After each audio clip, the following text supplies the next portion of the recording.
Hi, everybody. Thank you for attending the Wayne Public Library Laurelwood Arboretum program, Dear Me, Understanding Wayne's Overabundant Deer Population. My name is Patty Slazak. I am one of the reference librarians here, and I'm happy to be able to have created this collaboration and partnership with Laurelwood Arboretum. Today is the first of our series programs, and upcoming in August, on August 25th, we are doing a program on the rhododendron legacy with Joseph DiGiacomo. And on September 1st, I will be speaking with Leslie Reiser and Scott Broadfoot about the sculpture trail that has been put together. And there's a lot to excitement going on and all that's going on at Laurelwood. So I just wanted to give you a little bit of background for our speaker tonight. Her name is Lourdes Osorio. She is a passionate gardener for close to 30 years, and Lourdes enjoys gardening not only for beauty, but to provide an eco-friendly sanctuary for butterflies, bees, and other pollinators.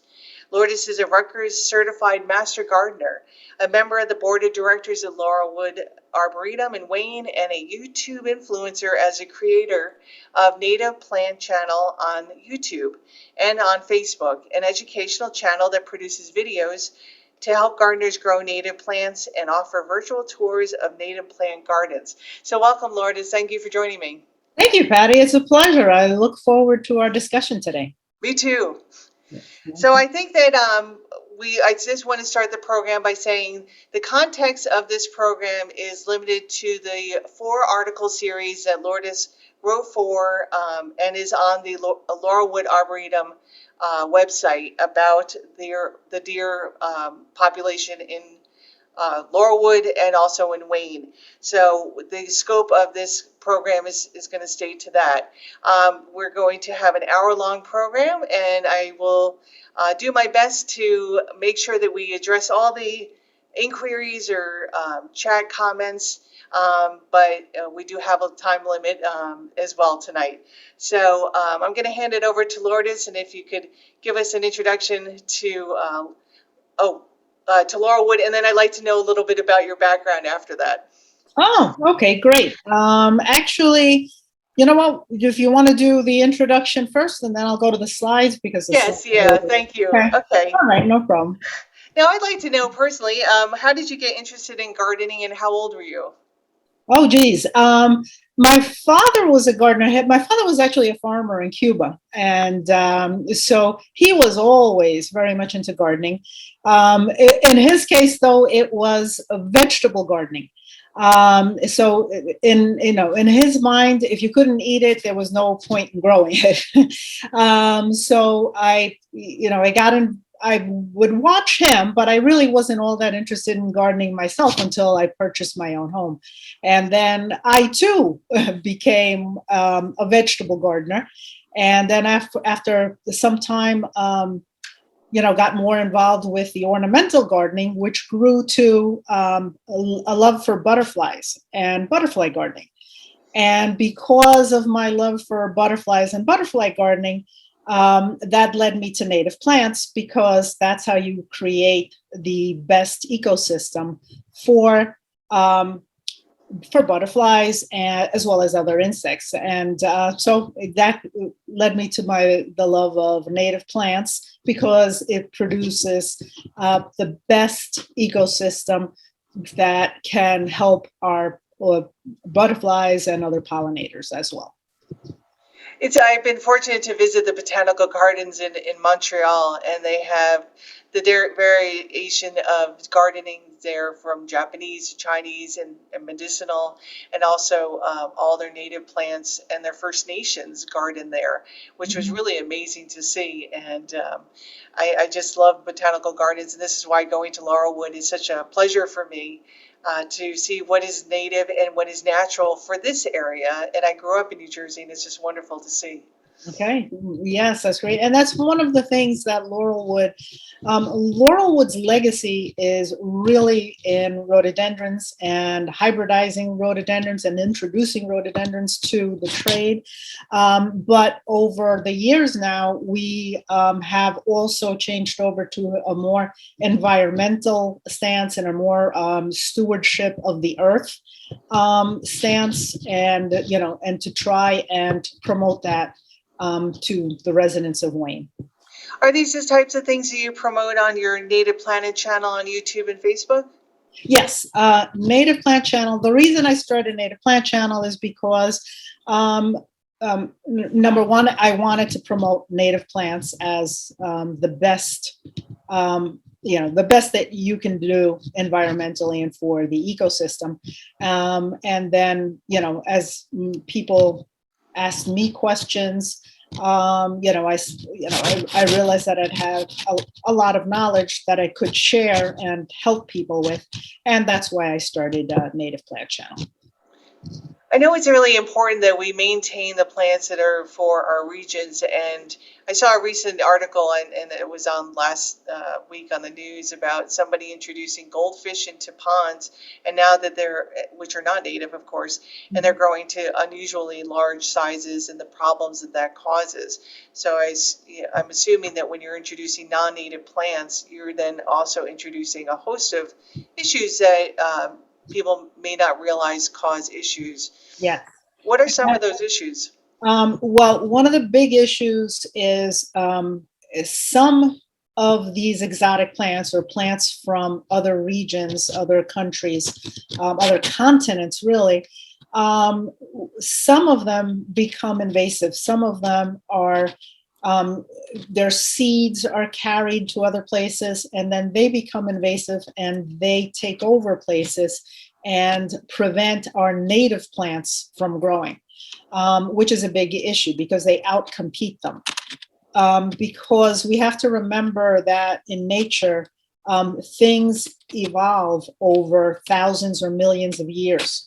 So when something new is introduced that's very aggressive, nothing in the ecosystem has developed that will keep it in check. And we have a huge issue with native plants. If you drive around in the area, you're going to see plants, particularly from Asia, that really take over places, and that ruin our woods and our forests that we have to battle all the time because they take over. I'm presuming that when Dorothy and John Nippenberg started with their 30 acres and developed it and introduced the rhododendrons and azaleas that are award-winning and registered, that they took that land, or maybe it was subsequent to their donating it to Laurelwood and it becoming Laurelwood Arboretum, that all those non-invasive plants have been removed? Well, that the invasive plants have been removed, it's almost impossible. I'm sorry, the invasive plant, yes, yeah. They are constantly removed. They turn up in the garden. We do our best with our volunteers to remove them, but it's impossible to not have any. We are constantly battling them, and we have a wonderful crew of volunteers. Really, Laurelwood, just for everyone's knowledge, for those of you who enjoy the Arboretum, Laurelwood has only a handful of paid seasonal employees, during the months where we can actually garden. There are paid employees. The majority of work at Laurelwood is done by volunteers. I'm a volunteer myself. We have a wonderful horticulturalist who is paid during the season and who puts in probably twice as many hours as she's paid for. All of us do this out of a passion for the Arboretum because it is such a wonderful place that we care about, that we love, that we want to maintain, that we want to protect, and we want to protect its legacy And we want it to be available to the public, particularly since the quarantine, the situation that we're in, and the quarantines occurred. So many more people have discovered Laurelwood and have found, peace and solace and enjoy it there, and tell us about how important it is to them to have Laurelwood to come to and to, de-stress and unwind. So those of us that are familiar with it just enjoy it and have a passion for the place. What's amazing to me is being here at the library and talking about this program and the other ones to come, is how many people who even live in this area, have always lived in this area, are not familiar with Laurelwood, which I find amazing. It's either our best kept gem, and hopefully these programs will help it not be so secret. Right. But Yeah. And it's amazing. yes. And the interesting thing is, although we think of it as, our small 30-acre local arboretum that serves the community, which is, which it does, and which is what we think of it as, people who are interested in gardens and gardening find it. We get many visitors from out of state. We get visitors from New York all the time. The other day I was in the Arboretum, and there was a family visiting from Seattle. So, people who are in the area, they look online, they find it. And so, if you live in Wayne, you definitely, and haven't been there, you definitely have to come out and take a look at it, because, we think of it as small and local, but and particularly when it was a nursery, when it was a commercial nursery, it ran as Laurelwood Gardens. It was known throughout the country, so it has a huge legacy. This might be the great segue to your presenting slides about Yes. Laurelwood. Let me do that. Let me share my screen. So for those of you who have not been there, it's just a wonderful place, beautiful plants and scenery. We always have something in bloom for you. And these are, for example, these are foxgloves. And interesting thing is, we also maintain the legacy of Dorothy Nippenberg, who was really the artist behind Laurelwood. And she preferred the white foxgloves, where most of us are familiar, and many people prefer the pinkish lavenderish color. She preferred the white ones and would pull out the pink and purple ones. So when you walk through Laurelwood, when the foxgloves are in bloom, you're going to see them all over the place, and visitors are always, fall in love with them. But that's the reason why you're going to see white ones and not other colors. We are maintaining her legacy that way. We have a number of primroses along the streams when they are in bloom.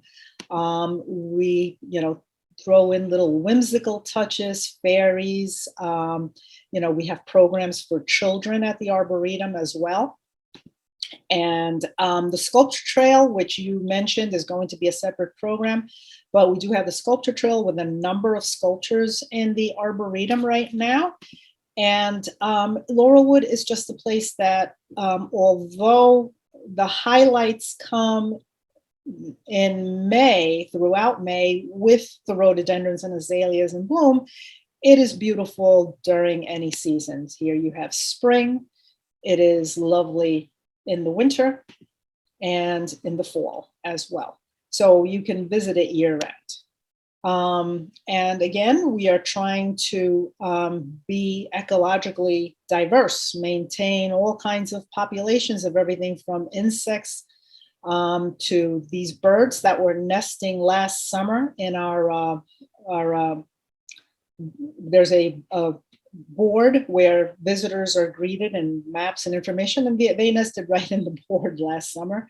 The ducks that use our ponds. So again, we're trying to focus on all, on the diversity of plants and a diversity of life, bringing life to the Arboretum. And these are some examples of the rhododendrons, which again, there will be a separate program on the rhododendrons and their legacy that will be given by Joe DiGiacomo. Unfortunately, one of the issues that we have is that rhododendrons and azaleas are plants that deer eat. And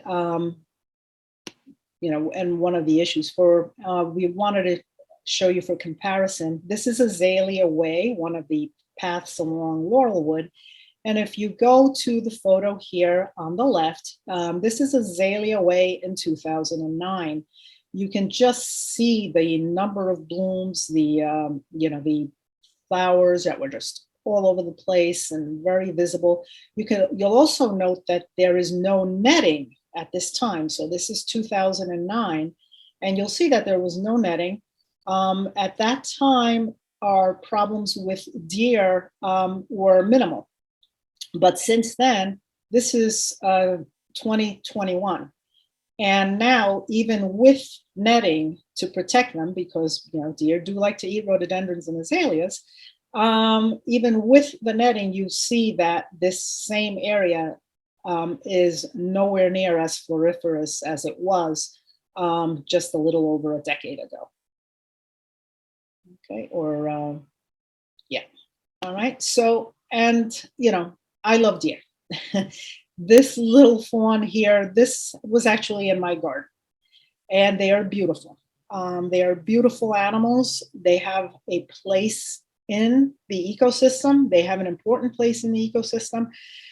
We all grow up with Bambi. We all grow up loving Bambi and loving deer. I want that love and that wonder to continue, that when a person sees a deer, they respect it as a wild animal, that they respect it as an important member of the ecosystem that we need to have. But we also have to recognize that, unfortunately, these days, there are too many of them. And this is at Laurelwood. You'll see a number of deer here. Our staff or volunteers have counted as many as 30 at one time.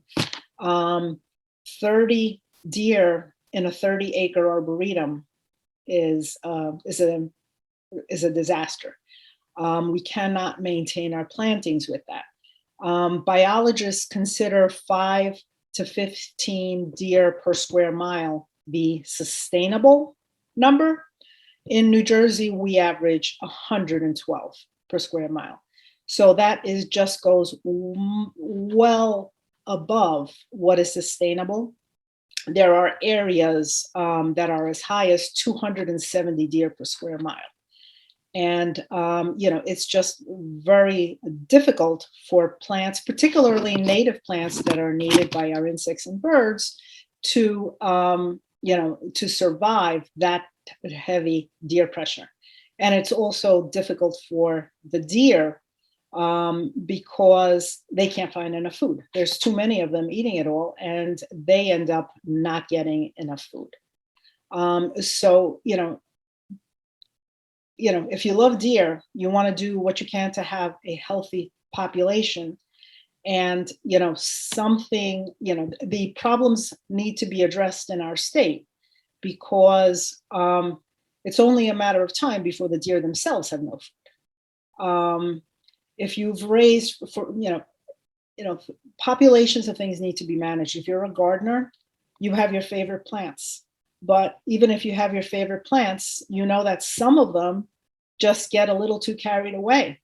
And you can't just let them all get carried away and grow wherever they want, because you will lose the diversity, and your garden will become just a garden of a handful of plants that are the most aggressive and will outcompete everything else.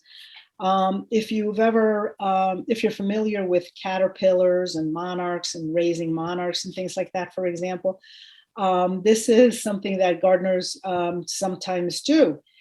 You'll find a caterpillar. Let's say you find a monarch caterpillar on your milkweed, which is, a native plant that we need to plant to support our monarchs, right? And you find a caterpillar on your milkweed and you bring it inside. You want to watch the whole life cycle.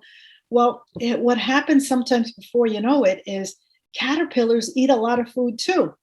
And then you run out of milkweed for them. So what happens when there's no more food for them is they die.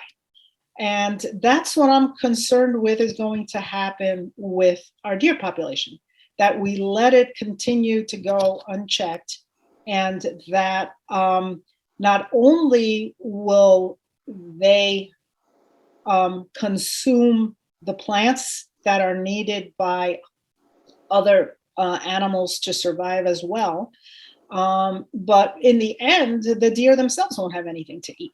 This is just, for those who may wonder how the numbers come to be, how we know how many deer there might be in an area. This is an example from the New Jersey Farm Bureau, which commissioned a survey to find out in various areas of the state what the deer population was. And what it is they use drones, and I'm not an expert on this, so I'm going based on what I've read, and if people are more familiar with it, if anybody is out there who's more familiar with this than I am, please feel free to let us know. But they send up drones and with heat-seeking devices, and they send them out at night, and using that, you can see, as you do in this photograph, you can count the deer in an area. And this is how the numbers are arrived at. And I mentioned earlier the problem with invasive plants. And to give you an example, in forested areas, in woods, in homes, in the home landscapes, deer reach about the first 5 feet. Here they're eating this shrub, I believe it was a viburnum, I'm not sure.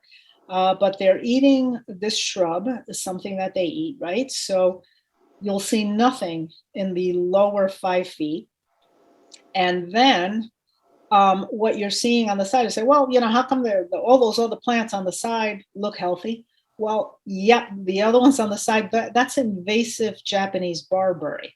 So our native plants, again, are eaten by deer, especially as young, low plants. They don't get a chance anymore to grow tall, and instead they get replaced by invasives from other countries, such as Japanese barberry.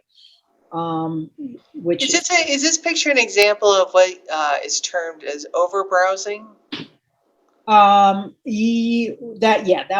in one sense, overbrowsing is basically just when areas are just decimated, because you do expect deer to eat, you do expect them to browse, but when there's too many of them and not enough food, then you get areas that that can't support much diversity in those areas. And then here you go. Like, this is basically a thicket of Japanese barberry, which outcompetes our native plants. And it's particularly when the native plants don't get a chance to grow because the deer are eating them. And another problem in the Arboretum caused by deer is when the males when their antlers are growing in, there's a substance on them that's referred to as velvet. And I guess, I believe that it itches. And what they do is they'll go to younger, smaller trunks, and they'll rub their antlers on the trunks. And that damages the trees, which it could end up dying as a result of that. So that's another example of the damage caused by deer in the Arboretum, and also in our woods and our landscapes, in our forests. And another item you notice again here with this tree is the bottom branches have no leaves. Everything's been eaten on the bottom. And I believe, we just want to remember that ecosystems function on a food web. So the bottom of the food web is the plants. And, then insects rely on those plants. Then you have other creatures that rely on the lower items on the food chain. For us, deer are at the top of the food chain right now. And part of the reason for that is, or part of the reason why their populations are out of control. So while we see certain certain life forms, such as our pollinators, which are in decline, such as birds, which are in decline, in huge decline, deer don't have the opposite problem. There's too many of them. And why is there too many? And that's because their natural predators, which are wolves and cougars, don't exist in New Jersey anymore. So their natural predators that would keep their numbers in check are not around. Wow, it is so fascinating to me, and I find that I had not really thought about the fact of the whole ecosystem has to be taken into consideration. Um, in reading through your articles, you use the term a healthy forest. How would you describe that? Okay. A healthy forest, one way to think of it is a healthy forest has layers. There are older trees, there are younger trees growing, there are layers of shrubs, there are plants that grow low to the ground. So when you're going through a wooded area, through some type of forest or wooded area, you should be seeing layers of plants. You shouldn't be able to look through and see just trunks of trees. And that's what we're missing. We're missing the understory. We're missing the shrubs. Because particularly with native shrubs, deer love them. And naturally, because they have co-evolved with them. So they are deer food, which they should be. That's part of nature. That's part of the ecosystem. But when there are too many deer, when you have, 4, 5, 6, 7, 8, 9, 10 times the amount that is sustainable, you no longer have a healthy forest or a healthy ecosystem. Now, I remember going on these little field trips as a kid into these parks and such, and that's where you would look at logs and turn them over and see all the bugs, and then we would go bird watching occasionally, and all these things are so interconnected. And as you say, if you take away those layers, you don't have one that supports the next, that supports the next, et cetera, et cetera. Exactly. Yeah, we have to remember that we have the plants at the bottom, the insects that eat the plants. So if the plants aren't there, most people are familiar with the example of monarchs and milkweeds. Okay, monarch caterpillars can only survive by eating plants in the milkweed family. So if there are no milkweeds, there are no monarchs. Most insects are species specific at some point in their lives, just like the monarch is. So the adult monarch butterfly that one sees flying around, the adult monarch butterfly can take nectar from any flowering plant that produces nectar. So the adult doesn't have a problem. It's the caterpillar that needs the milkweeds. And if the caterpillar doesn't have enough food, you don't end up with an adult monarch. So, and that the same is true for many insects. At one point in their life cycle, and we have to remember their life cycle, that they start out as an egg, larva, Right. that they have the stages, before they get to the adult stage. And usually in the adult stage, they are more open to feeding in other ways, but at some point they are specific and you need a certain plant. If they don't have that plant, they won't exist. And our birds are having issues as well. Since the 1970s, there are numerous studies which are saying that we've lost 3 billion birds since the 1970s, which represents 29% of the continent's bird population. And in terms of how this relates to, how this relates to our forests and our ecosystems, there are a lot of things, right? But unfortunately, there are many birds that are ground nesting. So again, when a forest doesn't have the layers, you can't have ground nesting birds, they have nowhere to hide. Right. Mhm. It's you had touched on in your slide presentation about the how the azaleas have been really diminished. Um, Now, for those who aren't familiar with Dorothy Nippenberg's wonderful rhododendrons and her amazing hybridization projects that brought in 400 varieties are in Laurelwood Arboretum. Are those rhododendrons now in danger from the deer and other animals? Oh yes, absolutely. They are in danger, which is why why they're, if you visit, you will see netting to protect them. Unfortunately, deer will also push through netting. I mean, there are times we get there, and sometimes we'll have a visitor who tells us, "Oh, I saw a deer over in a certain area." They will break through the netting and get into them and eat them anyway. Right in front of the building there, the Nippenberg Center, we have some rhododendrons that had been installed, within the last few years, and the deer got to them right away. We now have them caged to try to protect them.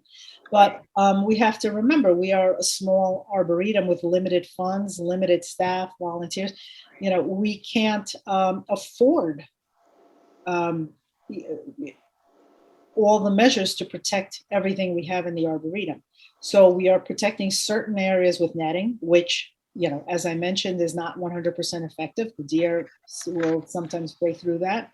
And we also use deer repellent sprays. Now, the Arboretum is very much against using chemicals and uses the least toxic methods. We don't use herbicides.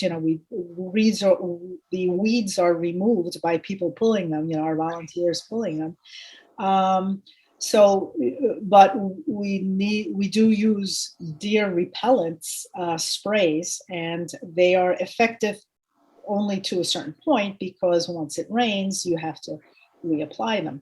So it's a constant battle to protect Laurelwood's legacy, to protect the rhododendrons and the azaleas, because you spray and then you have to keep spraying when it rains. You put up the netting and the barriers, but the deer break through them.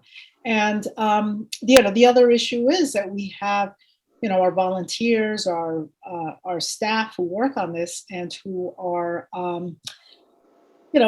extremely discouraged whenever they're trying to protect a place that's a jewel, that's very valuable, that serves the community, and they're making all these efforts, and one day they come in and they'll see another area that has been decimated.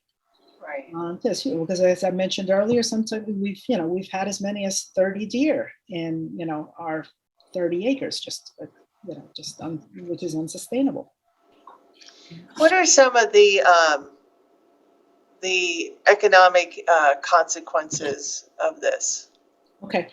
One of the articles that I wrote focused on the economic consequences, and we don't think of it. So, a point that I want to get through this is that gardeners, often, especially, if they're talking to gardeners might be complaining about, oh, I planted this and the deer ate it right away. And, oh, I didn't get to see, I was just, my lilies were about to bloom. And just as they were about to bloom, the deer came through and ate the buds.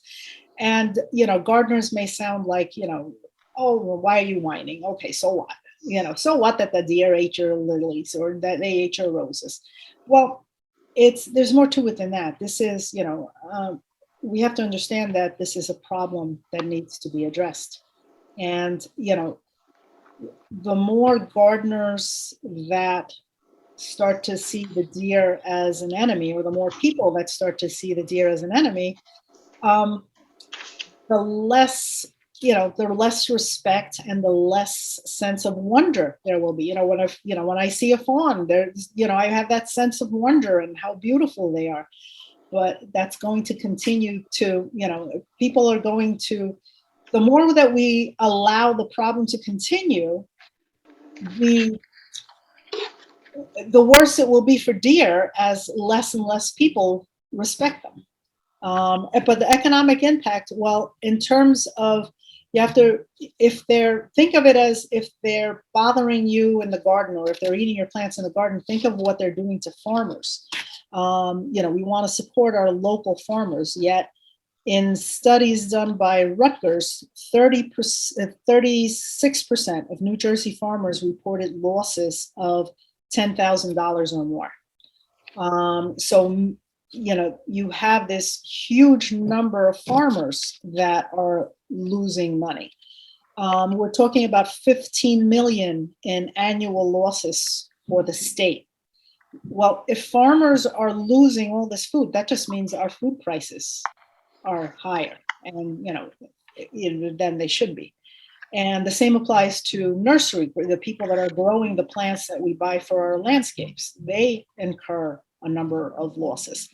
And and I often, I wonder myself, I've been gardening for 30 years, so I know, I'm familiar, I know more about what to do. But I lose a lot of plants in my own garden. And when I look back at photographs of what I used to grow, 20 years ago, I would never, never be able to grow those plants again because of the heavy deer pressure. So when, when you look at nurseries, growing plants for landscapes, when you look at all this, now, because I've gardened for such a long time and I know the pleasure that it brings, I'm willing to battle. I'm willing to do the research. I'm willing to test plants to see which are, more deer resistant. But if I was a gardener or a homeowner just starting out, a young homeowner, and I had planted a few shrubs, which are expensive, and they ended up all looking like, like sticks, how long would I stick around to continue to even try? I would probably just give up. If this had happened to me 30 years ago, would I be a gardener? I don't know the answer to that. And I think about that in terms of, young gardeners just starting out and being, being discouraged by spending money, spending time, and not getting, the plants that they want. Would there be a ripple effect then to the nurseries who are trying to sell these different plants? Yes. And Yes. because people don't have success, or they're being eaten, Yes. and now they're not going to buy them, and there may be that ripple effect economically as Yes. well. Yeah, and economically, yes, the nurseries, the garden centers will suffer that way. And it brings up another problem. Then what happens is people will go to a nursery and they will ask for, give me something the deer don't eat. Well, when a nursery gives them something the deer won't eat, that's usually going to be an exotic plant or something invasive like Japanese barberry. So then the problem becomes even larger because now we have more and more invasive plants being sold, because the deer won't eat them. So taking it out of the realm of just gardeners or people who are interested in gardening, those in there are homeowners who are looking to hire landscapers and want a low maintenance, beautiful garden that's all year round, or at least for several seasons. They'll trust in their landscapers to say, just give me something that won't be eaten, as you say, that's deer resistant. And you're right that it may not be the choices that are working to give you native plants and such. And Yeah, you're not going to get the choices that promote good habitat for pollinators, for birds. Those aren't going to be the choices that you're going to be given, whether you go to the garden center, or, as you mentioned, excellent point, they talk to their landscapers, and what are their landscapers going to give them, right? So right. yeah. So you also had talked about, and we all have experience with this, driving, is the risk of deer and vehicle accidents, and the increase. I believe you said the number per year was. Am I right? Is it 31,000 or? Let me quickly take a look at my notes. I don't remember the exact number here. But just driving from on home, going through, for those of you who are familiar with Wayne, going through the Valley Road extension at night. I always go the speed limit with my brights on because I cannot begin to explain how many deer are out crossing the road and how dangerous that road alone is. And also Indian Road is another road that I drive on at nighttime. I take it slow because I'm concerned. Mhm. And yes, basically, the most dangerous time is October to December, what's called the rutting season, or when the deer are looking for mates and looking to reproduce. One of the insurance companies reported a deer collision every 25 minutes during the rutting season. By the way, Wayne was number 12 in the state for deer vehicle collisions. So, something we don't want to be high up on a list for. But Wayne was number 12. And unfortunately, that led to the death of a Wayne resident. He was a police officer in Pompton Lakes, I believe, but he was a Wayne resident. And it is particularly dangerous if you drive a motorcycle, which he was. He was, he left work, he was driving home on his motorcycle, and he and the deer were both killed in the collision. You're referring to Sergeant Peter J. Camper Jr. And yeah, it was a real tragic accident and a real loss to the community as well. I want to touch on him and what a little bit later. But as far as also, what are some of the other health risks involved with deer humans aside from car accidents? Okay. Aside from car accidents, there are issues regarding ticks and Lyme disease. Mice are a bigger culprit in carrying ticks and passing them on to humans, but deer also play a role. And we've continued to have increases in Lyme disease throughout the country. Really, it's not just the state. And so Lyme disease is also an issue. And the high populations of deer lead to diseases spreading from deer to deer. And, for example, there is a disease called chronic wasting disease, which is very lethal to deer. To my knowledge, my understanding is that it exists in New York and in Pennsylvania, and does not exist in New Jersey yet. But if it's only if it's in New York and Pennsylvania, it's only going to be a matter of time, and it's very lethal for deer, and particularly when it can be passed on from one to another, and other diseases as well. Particularly when people feed them, and when deer come together at a trough or whatever to eat, they're passing diseases from one to another in that situation.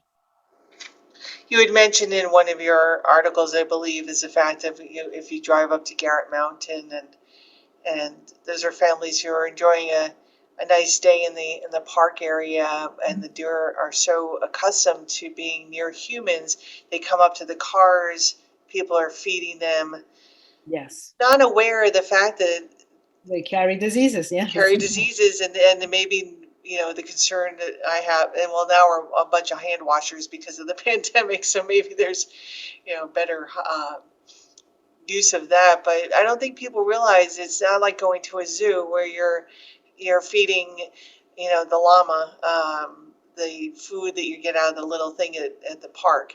Yeah, these are wild animals, and their comfort level, I think, is also problematic. Yes.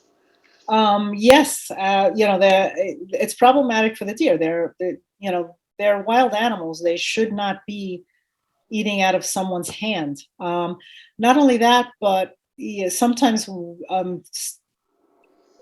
sometimes when deer have been, found dead, basically they're what happens is people feed them things like corn, or they feed them things like bread, high carbohydrate items. That's not something that's good for a deer diet, and can cause illness. So it's not good for the deer to be eating, things high in carbs, like it is not for us as well. Yeah. They're not, you know, it's not natural for a deer, to be eating baked bread. I mean, where would you find that in the wild, right? So, it's not the deer bakery down the road. Right. And yet that's what a lot of people are feeding them, and it's not something that's helping them. So I wanted to get back to mentioning about Sergeant Peter J. Kemper Jr. Are you aware of any legislation surrounding uh, his family submitting it? My understanding is, I do not know the family, but my understanding is his aunt is promoting legislation that would involve sterilization of deer, or sterilization of the does. So if anyone is interested, I don't know the particulars, but you can look it up online. Again, his last name, it's Sergeant Peter Jay Camper, Kamper. So I'm sure that you can look that up online, but his aunt and his family is promoting legislation,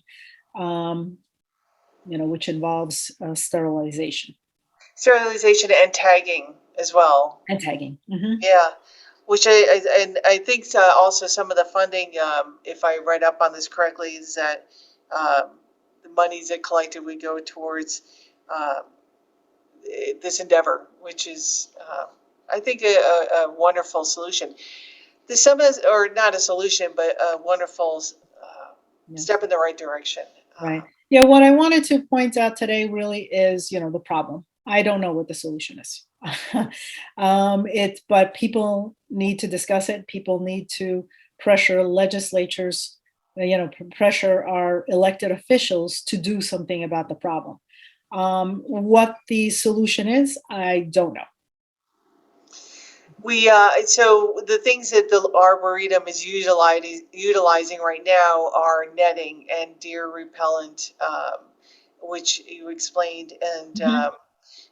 uh, do you recommend fencing for homeowners? Would that be something else that could be utilized? Yes. For homeowners, yes. The best way, if you're new, if you want to garden, the best thing is to start out with, fence in an area, fence it in with a solid fence, not something that has openings. um, the recommendation as far as how high deer can jump, that in order to keep them out of an area, the fencing needs to be 8 foot tall, which may not be in accordance with municipal codes. So I'm not recommending, I'm putting it out there that, the recommendation is that it has to be 8 foot high in order to keep deer out, but that often is too high according to municipal codes. Um, but if you do not fall into the path of deer and you have a good solid fence, even if it doesn't quite meet that height requirement, you'll probably be okay. But that's going to be the most effective, because deer repellents, the sprays, as we mentioned, they're not cheap. They're pretty expensive. You have to constantly apply them, so you have the cost and you have the time involved in doing that. And the netting really is not it's temporarily effective until the deer burst through it. So a good solid fence is your best preventive. I'd like to address some of the comments that have been coming through in the chat. Okay. Just taking a look here. There's a gentleman from North Halden who is also interested in this topic and would like to see if there are others who in other towns should work together in various municipalities. And I think that's a great idea. That is. Uh, Yes. but I don't know how one goes about doing that, but I think it is a really good idea. Okay. Let me just take a quick look. All right. Oh, and one thing I see in his comment that I should be addressing is he's mentioning that the problem is overdevelopment. Regarding deer, the problem is not overdevelopment. So a lot of people think, well, we have this problem because we're taking their land, and that's why they have to come and eat, because they're taking their land. Deer were actually, if you can, it's almost impossible to believe, but in the early 1900s, deer had almost gone extinct. And conservation efforts brought them back to, in the 1970s, they were considered now safe and at a sustainable level. Unfortunately, since the 1970s, again, due to the lack of wolves and cougars, their natural predators, their populations just continue to increase. And to the extent that they have no fear of humans and now eat out of people's hands. But when people say, the problem is that we've taken all their land, that's not the problem. There are just, many more of them now than there were before. And, as I mentioned earlier, 5 to 15 per square mile is considered the sustainable population when we have 112 per square mile as the state average. I was curious because I saw another report that during the pandemic, especially the early months in the spring, when there's more birth of various animals, because folks were not driving as much on the highways, there was a greater propagation or maybe just a greater population growth because they weren't being hit with the regularity of the raccoon on the side of the road or the squirrel or whatnot, because we had everybody staying inside. And I was wondering if possibly this is also what may have had affected the deer population in 2020. I don't know. I don't know specific numbers for 2020 for comparison or anything like that. I don't know that. It's an interesting thought, though. Yes, it is. It is, absolutely. So someone had mentioned that they saw a presentation by Rutgers that discussed the deer control project at Duke Farms in Hillsborough, New Jersey. That might be a very interesting one to look up and see what they have to offer. To my knowledge, what Duke Farms did was to, if I remember correctly, Duke Farms basically erected a fence around their property because they were I think they are one of the places that's in an area where there's like 200 deer per square mile. So they had, they could not maintain their plantings, and what they did was fencing their property. Mm-hmm. Another gentleman, he disagrees respectfully that there are too many deer, and has some facts about, did you know that deer do have natural predators, including coyotes and foxes? However, there are no hunting limits to these predators. These predators are also victims of cruel killing contests and are top competitors to hunters, so many hunters want to kill as many as possible.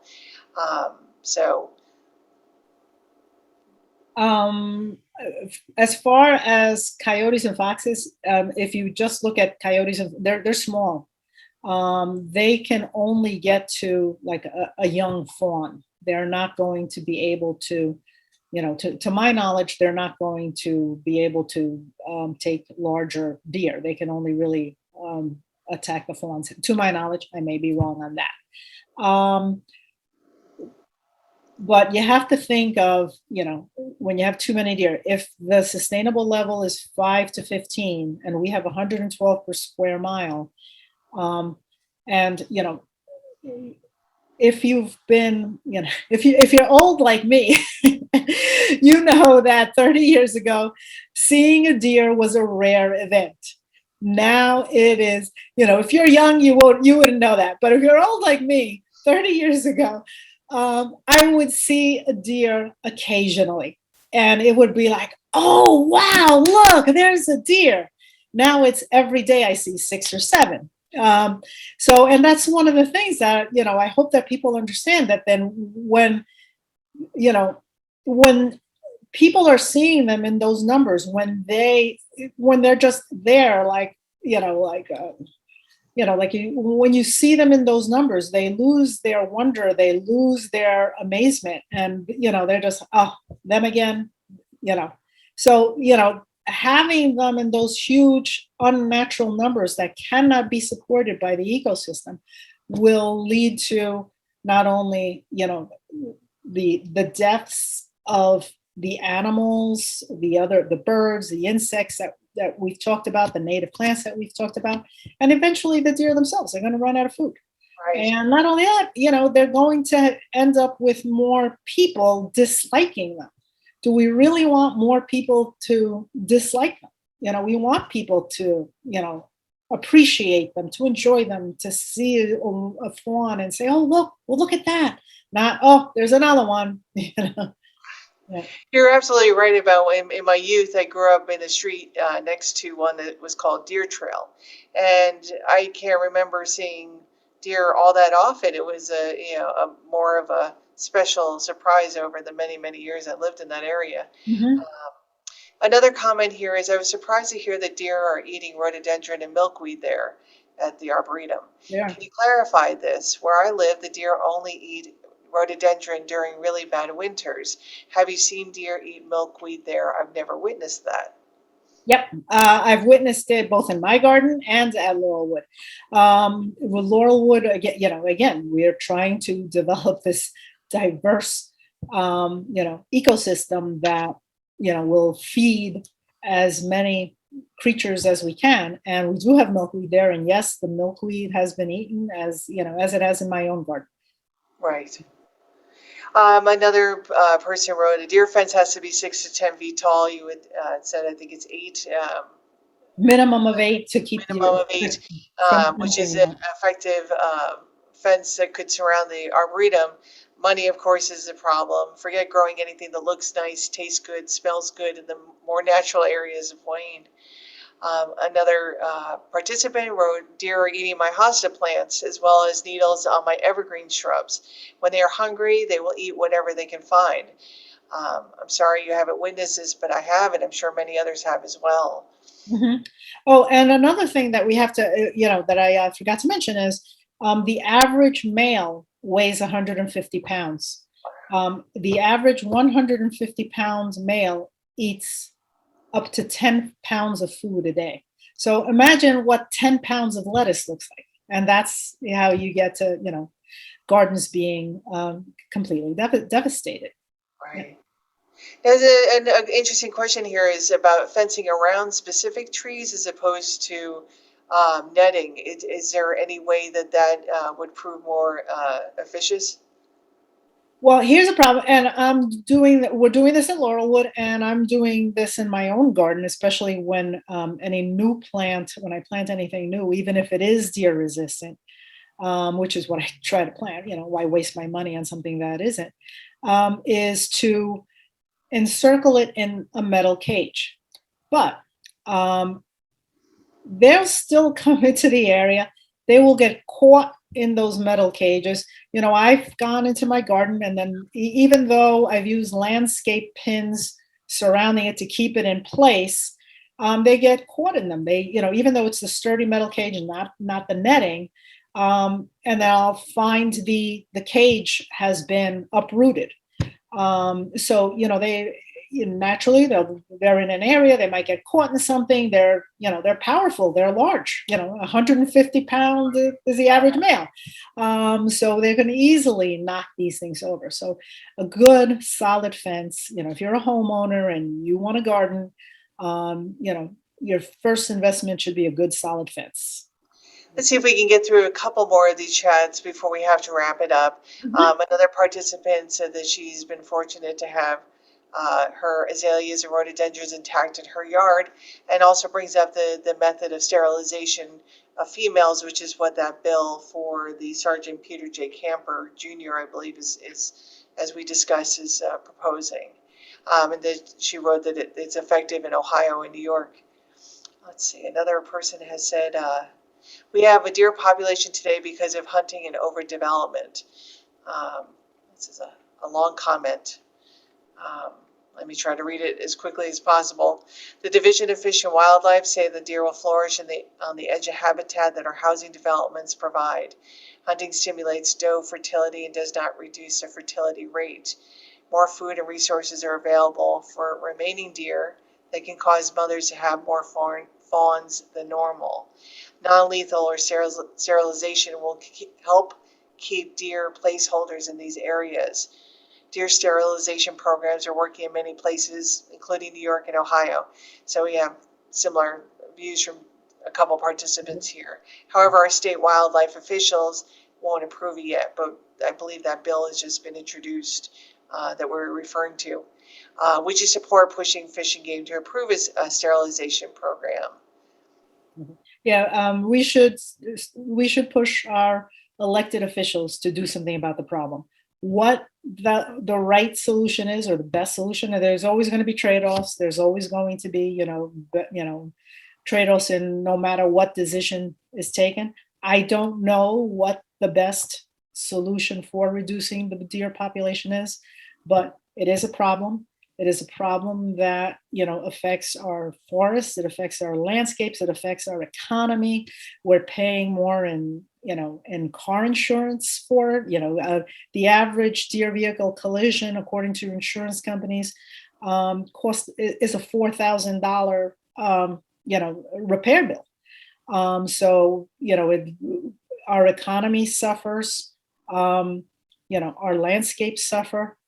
Our birds, our insects, and other wildlife suffer because we do have an overpopulation or overabundance of deer that needs to be, that for the sake of the deer themselves and other life forms needs to be controlled. What the best way to control it is, I do not have an answer for you. Right. I want to wrap it up here. I'm sorry we can't get to everybody's chat. I do want to make a few announcements. Tours are offered, as well as cart tours. So if you're not feeling peppy one particular day, or have family members who are unable to walk the gardens, there are the cart tours that are available. I believe they're on Wednesdays for seniors once a month, I believe, and then also on Sundays, once a month are the tours, because the 30 acres is very large. It sounds small, but it's a beautiful place to walk around, and there's a sensory garden there when you first walk in, which is a remarkable area to explore. It's fantastic. So I can't encourage enough for people to discover this wonderful gem.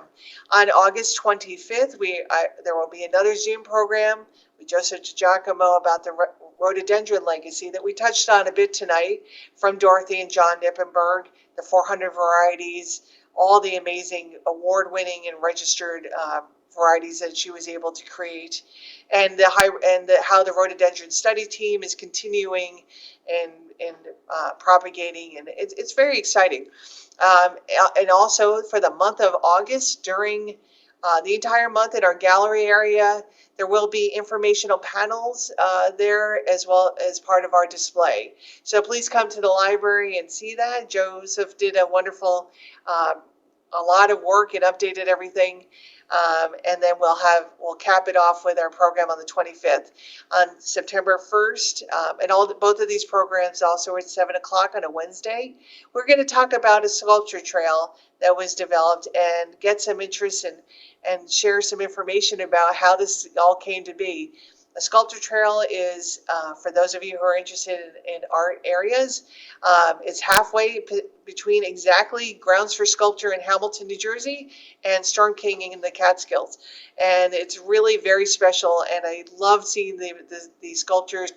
It feels like it's been there forever. And so we'll be talking about that on the 1st. And then the grand opening for the Sculpture Trail is a family fun day on the 18th, which is a Saturday. So, Lourdes, thank you so much for Thank you, Patty. sharing. It's been great. Please come visit Laurelwood. If you haven't already visited Laurelwood and enjoy it regularly, please become a member. Help support us. As I mentioned, it's volunteer work there. Except for a handful of seasonal employees who are very dedicated and are greatly loved and acknowledged. It's our volunteers that keep us strong. So please help support Laurelwood if it's a place you regularly visit.